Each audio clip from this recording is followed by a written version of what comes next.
Alors, en quoi le numérique est-il une véritable révolution? Alors, ce que j'ai retenu de la table ronde d'aujourd'hui, et je pense qu'on le vivait tous à titre personnel, le numérique, c'est beaucoup de questions, c'est un quotidien, c'est des enfants qui se branchent tout le temps, c'est vous dans le travail qui ne pouvez plus travailler sans avoir vos milliers de mails et vos bases de données. Donc, je pense que tous les participants à cette table ronde ont bien mis en exergue les enjeux, on va dire, au quotidien pour le consommateur que nous sommes tous, mais également les enjeux commerciaux, puisque le commerce aujourd'hui, c'est beaucoup de commerce en ligne, donc un besoin de revoir un peu les modes, de comment on travaille ensemble et surtout la confiance qu'on peut avoir dans ces nouveaux modes de commerce. Alors, quels sont les grands enjeux qui sont apparus au cours de cette table ronde? Alors en fait, Megan Richards n'a pas vraiment mis en avant les 5 piliers du Digital Agenda, mais je crois que dans ces 5 piliers, ce qui a quand même été dit autour des participants, c'est clairement la nécessité justement de débloquer une certaine confiance et construire cette confiance autour de ce nouvel outil qui est le numérique, pour naturellement la protection des consommateurs, mais également pour tout ce qui est la data protection, la protection des données, qui est très importante, qui va être fondamentale dans les années à venir.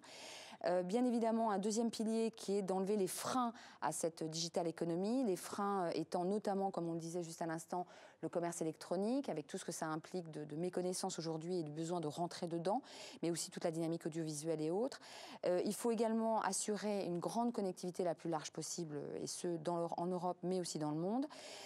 Et également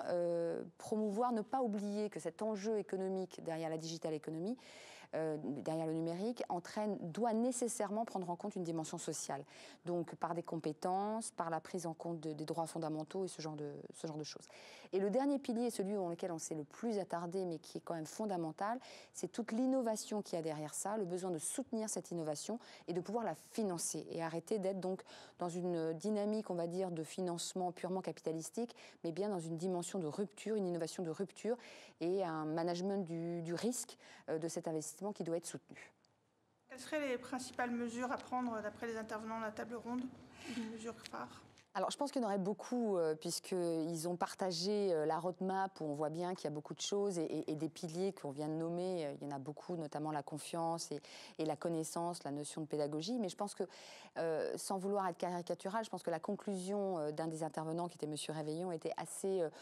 pas epsilonesque, même si elle était assez simple et petite, c'était quand on voit des dossiers pour soutenir l'innovation, des dossiers dans certains pays, notamment les États-Unis, où pour poser un dossier de financement, on a un A4 recto verso, alors qu'en Europe, pour répondre à un dossier innovation H2020 ou d'autres calls d'ailleurs auxquels on veut répondre, il y a à peu près 130 pages de dossiers à remplir, ça mobilise à peu près 15 personnes dans une société. On ne peut pas s'attendre à ce que cette innovation soit portée par des PME qui n'ont pas les moyens de remplir ces 130 pages, d'être accompagnées de manière satisfaisante. Donc je pense que cette petite conclusion qui se voulait être une petite taquinerie est une réalité et que cette réalité doit absolument être travaillée par l'Europe.